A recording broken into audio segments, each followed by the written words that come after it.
Family Theater presents Ruth Hussey and Robert Newton.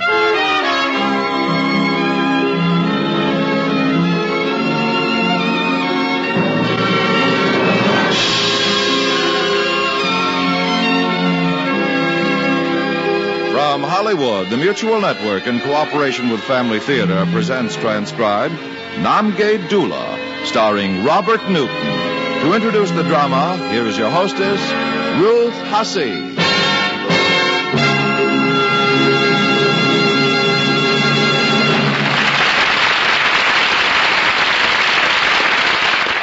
Thank you, Tony Lafrano. Family Theater's only purpose is to bring to everyone's attention a practice that must become an important part of our lives if we're to win peace for ourselves, peace for our families, and peace for the world. Family Theater urges you to pray. Pray together as a family.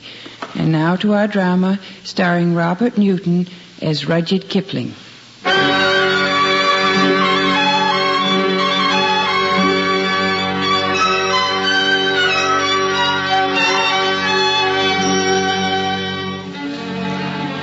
On the road to Tibet, many miles up in the Himalayas, is a kingdom, exactly 4 miles square.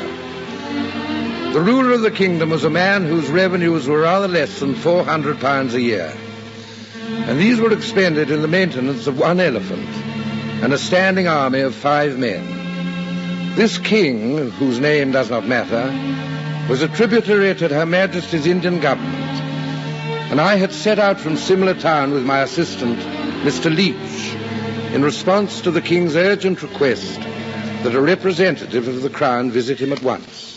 His unspeakable Majesty has blooming gratitude that you arrived to restrain the danger upon us. We'll be happy to help in any way we can. Precisely what is this danger? Only as escorts are we, with also as you regard the army. The army? Does he mean them 5 ragged blokes standing back under the trees? They seem to be carrying rifles. Look more like old fowling pieces to me. It is our honor that you be taken to the palace, where waits himself the king. Come.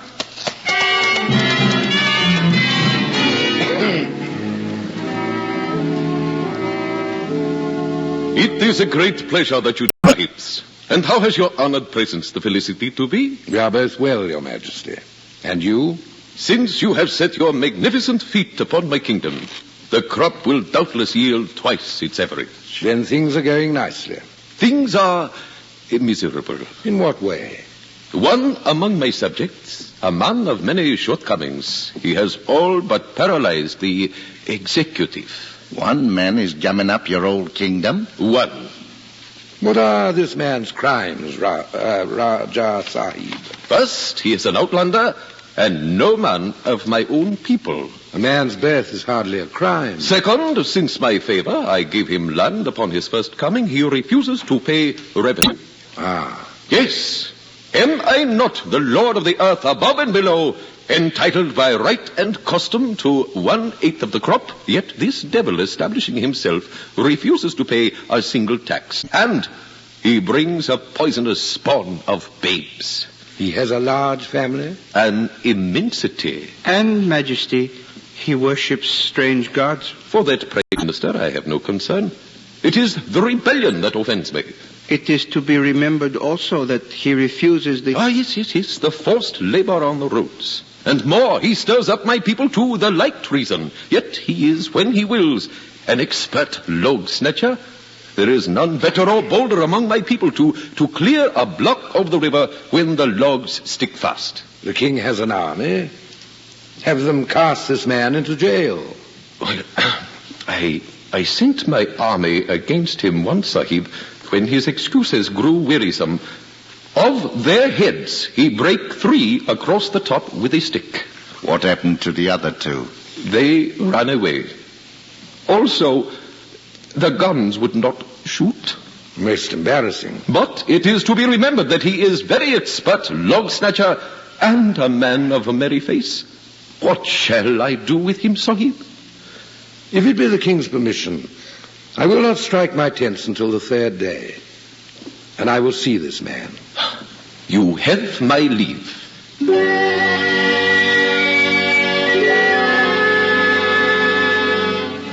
following morning, a crier went through the village, proclaiming that there was a large log jam on the river, and that it behoved all loyal subjects to remove it. The people poured down to the river bank, and the king, Leech, and I went along with them. Suddenly a shout went up from the crowd along the banks. And a large, red-haired villager hurried up, stripping off his clothes as he ran. Here now. Who's that red-headed bloke? That is he. That is the rebel Namgay Doola. Now the dam will be cleared. What did you call him, Raja Sahib? Namgay Doola. But why has he red hair? He is an outlander. Watch now. Watch him snag the logs.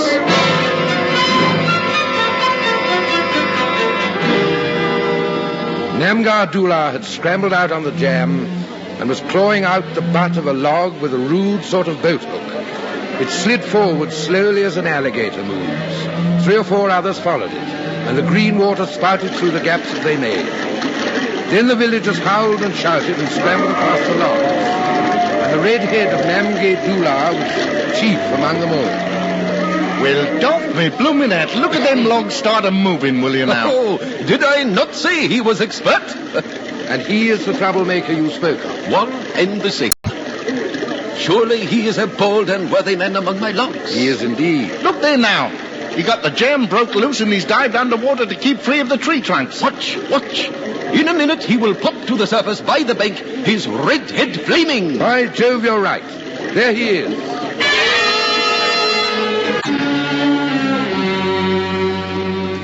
The redness of his shock head and beard was startling, and in the thicket of hair, wrinkled above high cheekbones, shone 2 merry blue eyes. He was indeed an outlander, but yet a Tibetan in language, habit, and attire.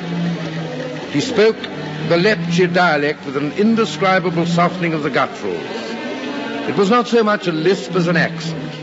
I asked him where he came from. His blue eyes twinkled. From Tibet!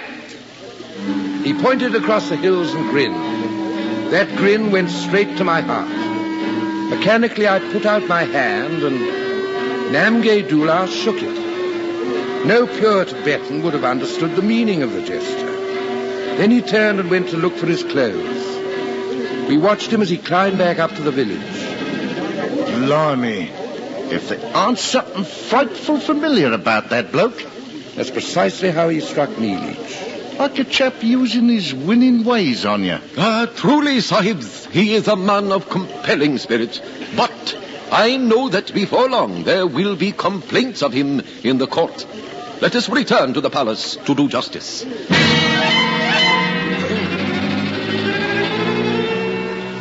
Oh, I told you, Sahib. Again, it is Namgay Doola. What is it this time? Not content with refusing revenue on his own part, he has bound a dozen of his neighbors by an oath to the like treason. And who is this man standing before you? He had been of the conspiracy, but has confessed everything, hoping for my favor. I see. Never before has such a thing befallen me. Call this red-headed outlander to your tent tonight and speak harshly to him. Very well. He may listen to you.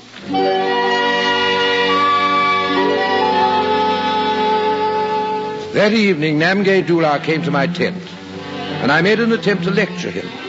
But for the life of me, I couldn't keep countenance. At every turn, he would grin persuasively and change the subject. There's a brown bear in a poppy field by the river.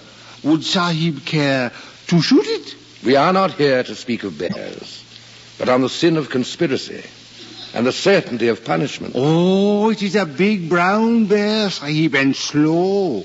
Truly a fine animal for shooting. No, now you listen to me. You have openly conspired to defraud your king of what is lawfully due to him. Do you realize how serious that is? Namgay Doola's face clouded for a moment. Shortly afterwards, he withdrew from my tent, and I heard him singing softly to himself among the pines. The words were unintelligible to me, but the tune, like his liquid, insinuating speech, seemed the ghost of something strangely familiar. He sang it again and again, and I racked my brain for that lost song. It wasn't until after dinner that Leach discovered someone had cut a square foot of velvet from my best camera cloth. Now, who'd do a thing like this? Only someone with a vengeful and completely irresponsible nature. Meaning Namgay Doola? Take your gun, Leach. We're going to have a look at that poppy field.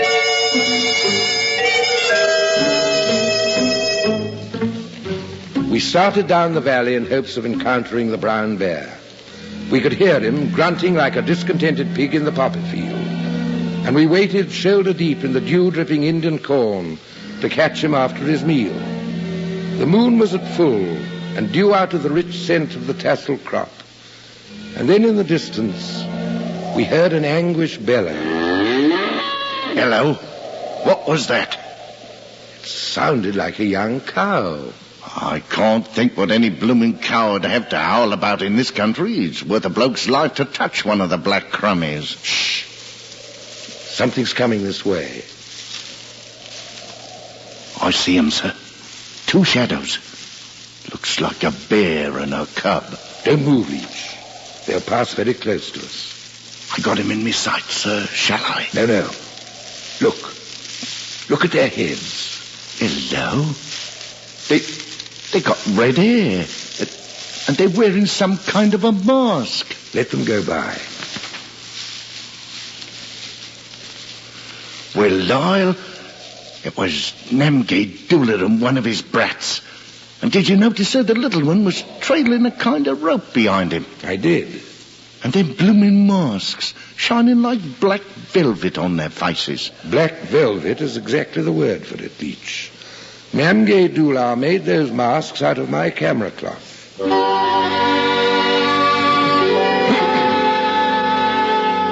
By next morning, the kingdom was in an uproar.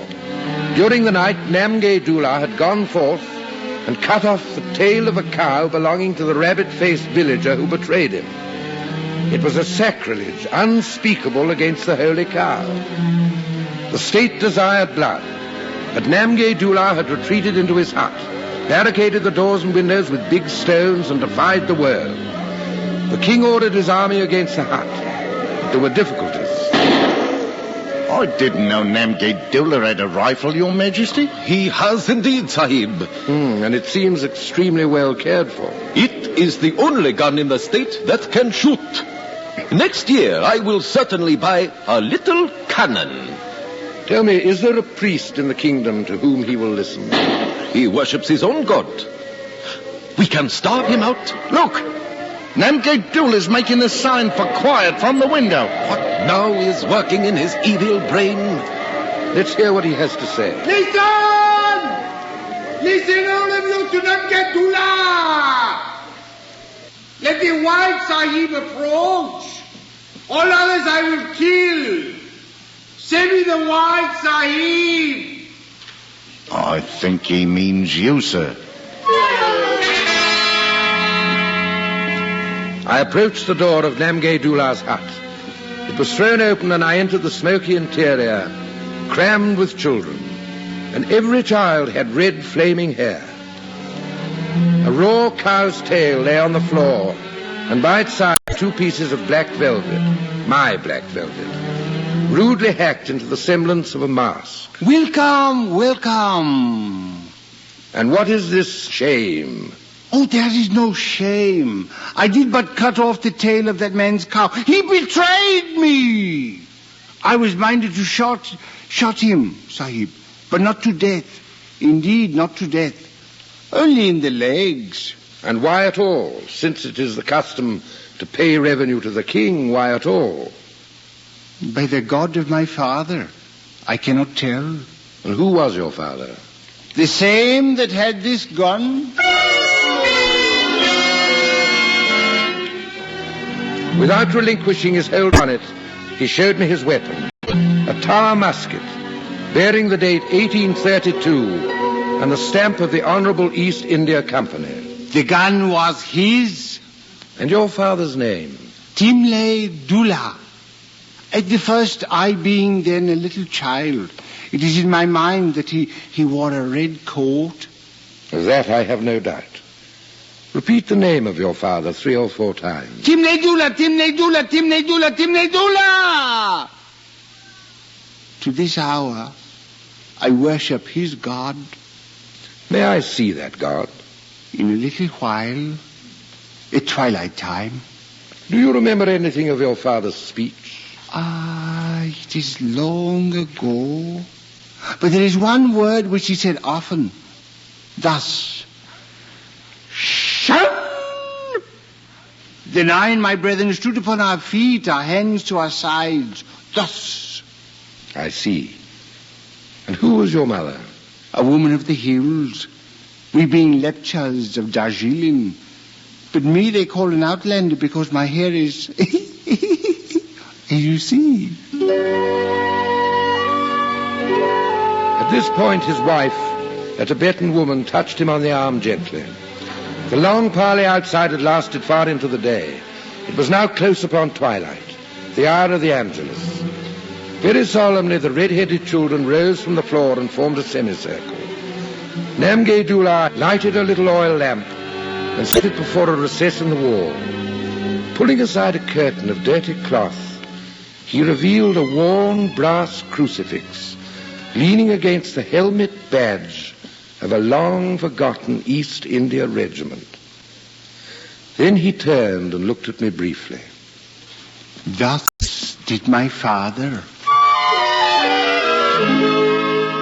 And then, clumsily with his right hand, Namgay Doola crossed himself. The wife and children followed suit. Then all together, they struck up the wailing chant that I'd heard on the hillside.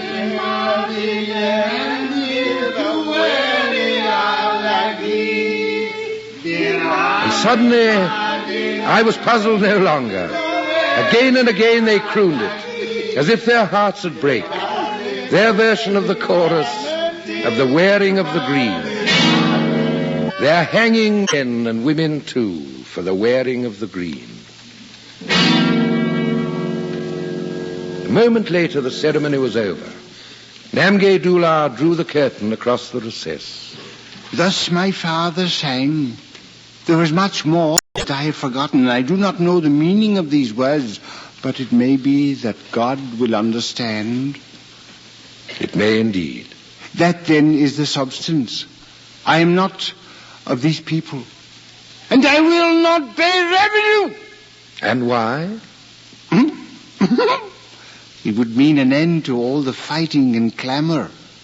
What occupation would then be to me between crop and crop? You do this only for the amusement. It is better than scaring bears. But these people do not understand. Amusement is one thing, Namgay Doola, but the sin of maiming the cow, consider that. That is true. But, oh, Sahib, that man betrayed me, and I had no thought. But the heifer's tail waved in the moonlight, and I had my knife. That is no excuse. What else should I have done?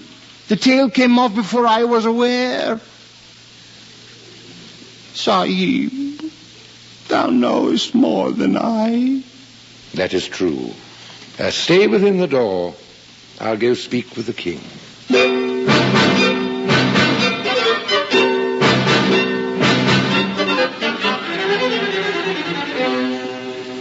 Raha Sahib, there are 2 courses open to your wisdom.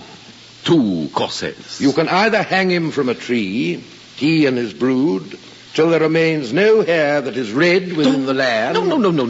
No. Why should I hurt the little children? Or, discarding the impiety of the cow maiming, you can raise him to honor in the army. To honor? In the army? Make him chief of your army. Chief? Enlist him in the army, perhaps. But to make him chief of all 5... Prime Minister, advise me. Consider, Majesty. His is the gun that shoots. Make him chief, and give him honors as may befall, and a full allowance of work. Feed him with words and favor, and also from certain bottles that you know of. But beware, Raja Sahib, of one thing. And that? He has brethren. Oh, no. And if his brethren come, they will surely fight with each other till they die. So prohibit their coming. It is prohibited. Then it is to be the army. The army.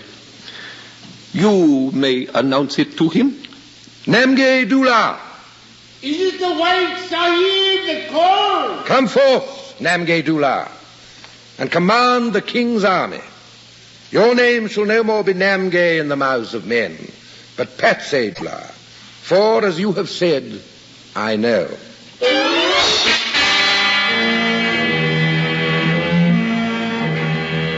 And then Namgay Doola, new christened Patsy Doola, son of Timlay Doola, which is Tim Doolan, gone very wrong indeed, emerged quickly from his hut, clasped the king's feet, cuffed the standing army, and hurried in an agony of contrition from temple to temple, making offerings for the sin of cattle stealing. It was some hours later, as we rode back along the hardened dirt road to Simla town, that Leach told me of the king's magnanimous offer. He was so pleased, sir, that he took me aside, the king himself, and offered to sell us one of his villages for £20 sterling. Well, that shouldn't cut very deeply into your pension, Leach. I'm surprised you didn't strike a bargain with him. Oh, no. I'd buy no villages in the Himalayas so long as one red head flares between them climbing glaciers and the dark birch forest. No? No, sir. I know that breed.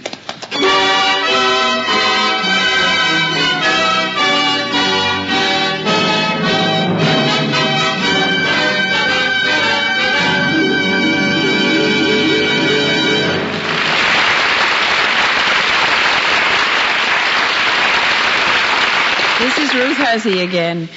I remember once when I was a very little girl, I was running along the sidewalk to catch up with the ice cream wagon. Being very intent on catching the wagon, I wasn't really watching where I was running, and my foot happened to catch on a pavement stone that was a little higher than the rest. Down I went. My knees were skinned, my hands were skinned, and to make matters worse, the ice cream wagon turned the corner and was gone. It was quite a catastrophe, and I was very, very unhappy as I went running home to my mother and father. I was tearful and wounded, but I knew my mother and father could fix things up.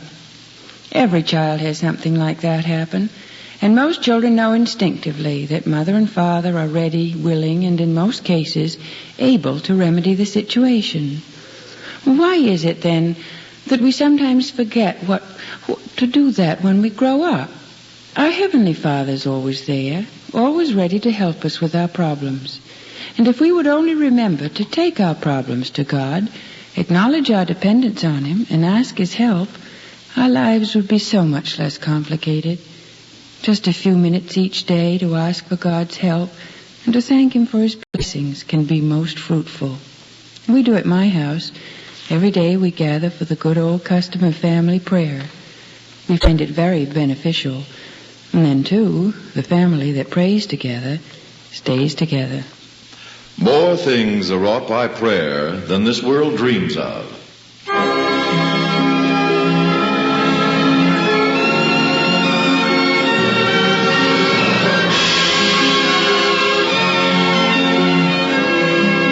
From Hollywood, Family Theater has brought you Namgay Doola, starring Robert Newton. Ruth Hussey was your hostess.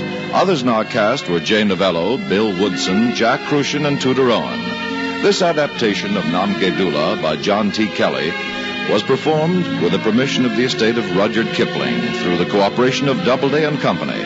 Music was composed and conducted by Harry Zimmerman, and the production was directed and transcribed for Family Theater by Joseph F. Mansfield. This is Tony Lofrano expressing the wish of Family Theater that the blessing of God may be upon you and your home, and inviting you to be with us next week when Family Theater will present Safe at Home, starring Barbara Hale, Bill Williams, and Betty Lynn. Join us, won't you? Family Theater is broadcast throughout the world and originates in the Hollywood studios of the world's largest network. This is the Mutual Broadcasting System.